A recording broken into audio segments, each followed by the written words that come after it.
S'accrocher à ses rêves de victoire, tenter sa chance malgré tout, réaliser un projet fou. Plonger chaque mois dans la vie étonnante de Français qui ont réalisé leurs rêves alors que ce n'était pas gagné d'avance. Faire gagner les rêves des Français, quel qu'en soit le chemin, voilà la mission de FDJ. Découvrez aujourd'hui les histoires singulières de ces gagnants. Bonjour, c'est Luna. Je suis heureuse de vous retrouver dans Et voir la France gagner, le podcast qui vous fait vivre de l'intérieur le parcours de ces Français qui ont tout tenté pour réaliser leurs rêves. Vous vous êtes déjà demandé ce qu'un sportif devenait à la fin de sa carrière d'athlète ? Moi, oui. Je me suis donc penchée sur la véritable histoire de la championne de boxe la plus titrée de France, Sarah Ourahmoune. Après une défaite aux qualifications des Jeux Olympiques de Londres, Sarah était prête à raccrocher les gants sans un titre olympique. Elle se préparait à une nouvelle vie en tant qu'entrepreneuse. Mais le destin l'a prise à revers en lui offrant une seconde chance de qualification. Première boxeuse française de l'histoire à se qualifier aux Jeux Olympiques, Sarah nous raconte comment, alors qu'elle avait pris sa retraite sportive, le rêve d'une victoire olympique a été à l'origine d'un des choix les plus difficiles de sa vie.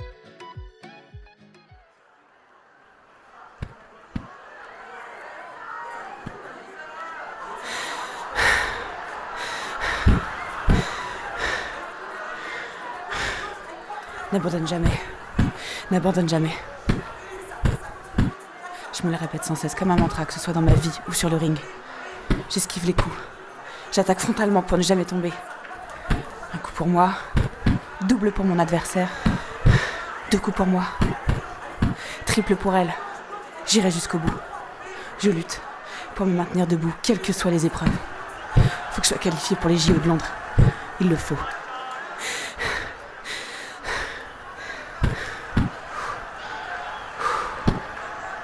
Il le faut. Je vais y arriver.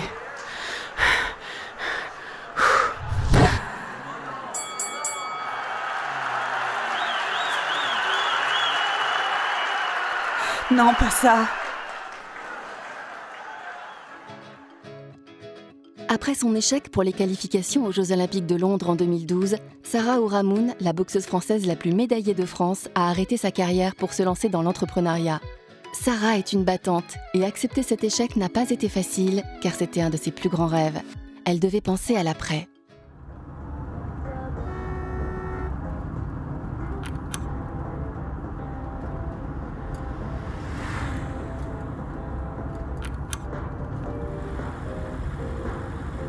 Malgré la progression du variant Delta, la vaccination se poursuit en France. On passe au sport où l'organisation des Jeux Olympiques et Paralympiques 2024 poursuit sa lancée avec une augmentation de sa trésorerie.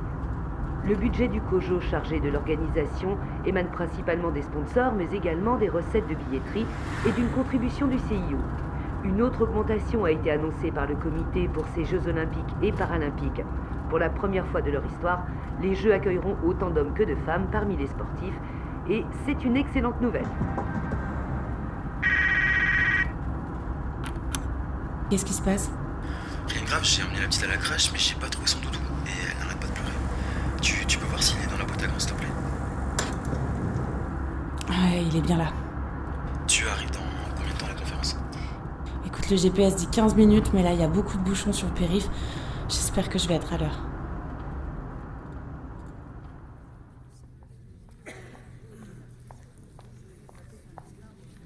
Ça ne vous aura pas échappé, Sarah est en France la championne de boxe féminine la plus médaillée. Elle a effectué 265 combats, un record qui est encore inégalé.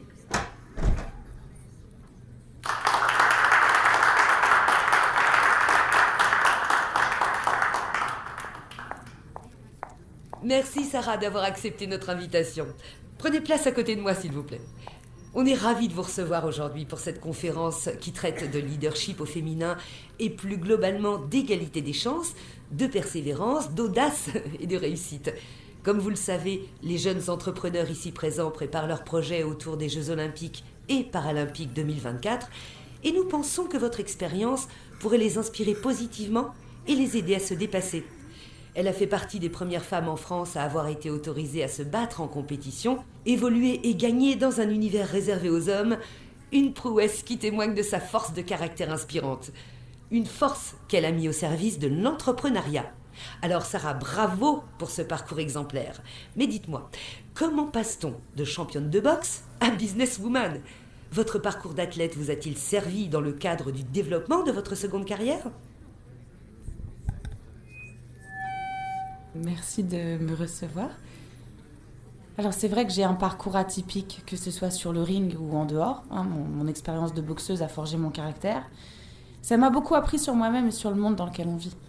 Moi, je me suis imposée dans un monde dominé par les hommes, que ce soit dans la boxe ou celui des affaires.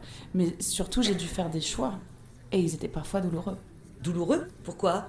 Parce que choisir, c'est renoncer. Même si je déteste cette expression. Mais j'ai toujours eu conscience que j'allais pas être éternellement boxeuse, même en enchaînant les victoires. Alors en parallèle de ma carrière, j'ai saisi l'opportunité offerte par mon sponsor FDJ, à savoir de suivre pendant 4 ans des cours à Sciences Po Paris.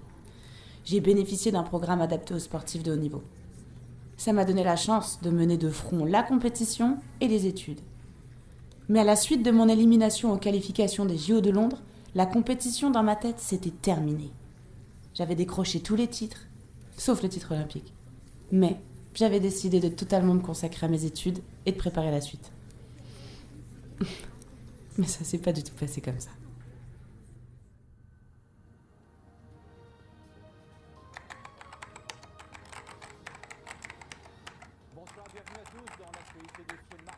Tu bosses trop, Sarah.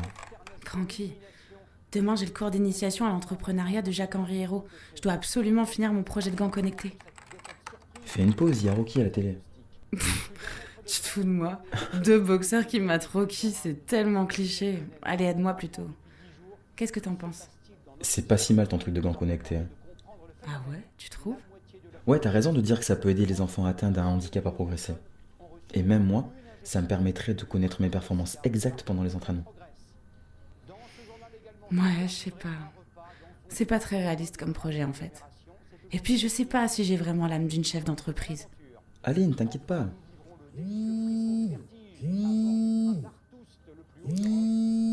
C'est encore ton père. Il veut que je m'entraîne pour reprendre la compétition. Il croit vraiment que tu peux te qualifier pour Rio. Je sais, mais bon, c'est comme ça. C'est derrière moi, faut avancer.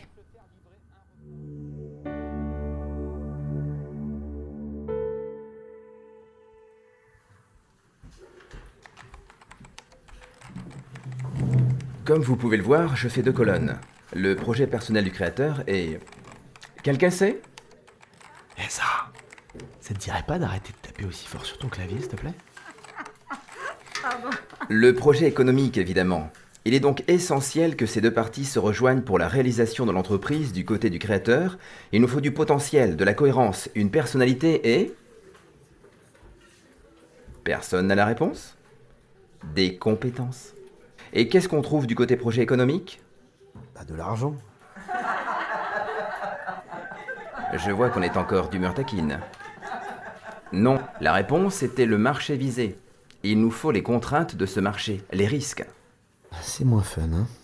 C'est ça la vie d'entrepreneur. Allez, concentre-toi. Et vous, mademoiselle Ramoun ? Quel marché avez-vous choisi de viser pour cette mise en situation ? Quel marché ? Mon projet touche au développement des performances par le sport, plus précisément la boxe. Que présentez-vous comme projet ? La création d'un objet high-tech. J'ai eu l'idée de gants de boxe connectés. Mais dans quel but ? Dans le but d'offrir à l'utilisateur une plus grande autonomie sportive pour qu'il puisse évaluer avec précision ses performances. Intéressant. Vous pensez qu'il y a un marché ? Quand je m'entraîne, je ressens le besoin de savoir si je progresse. Intéressant. Mais où sont les chiffres qui étayent votre ressenti ? À travailler. Mais venez me voir à la fin du cours. Bon, on en était où déjà ? Foutu une colle, hein ? M'en parle pas, il a pas l'air très convaincu. Il y a des rencontres inattendues qui peuvent parfois changer le cours d'une vie. Je pouvais vraiment pas soupçonner que Jacques-Henri Hérault avait aimé mon idée. Mais alors vraiment pas. Mademoiselle Ramoun, votre projet me semble très prometteur, et vu votre parcours, c'est cohérent. Merci, monsieur Hérault. Vous avez pensé à le présenter à l'incubateur d'entreprise de Sciences Po ? Pour être honnête, j'ai eu cette idée pour le cours, j'ai pas pu se creuser. Il y a l'oral pour intégrer l'incubateur en 6 mois. Vous pouvez monter un dossier béton. Je pourrais vous conseiller si vous voulez. Ils sont très sélectifs. Je pense que vous avez toutes vos chances. Me voilà donc partie pour les joies de l'entrepreneuriat. Pendant 6 mois, j'ai monté mon projet d'entreprise. J'ai rencontré des acteurs du milieu high-tech, Jacques-Henri m'a conseillé et il m'a ensuite proposé de s'y associer. Ce que j'ai accepté.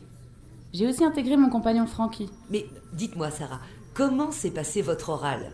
Comme un bonheur n'arrive jamais seul, j'ai appris à cette période que j'étais enceinte de mon premier enfant.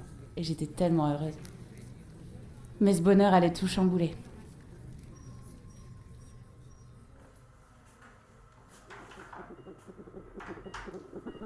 Elle est bien calme là.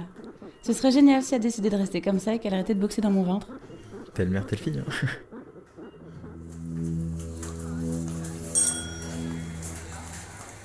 Tu peux pas t'arranger avec eux. Non, c'est impossible. Le jury pro peut être là qu'à cette période. Tout tombe en même temps. C'est pas possible.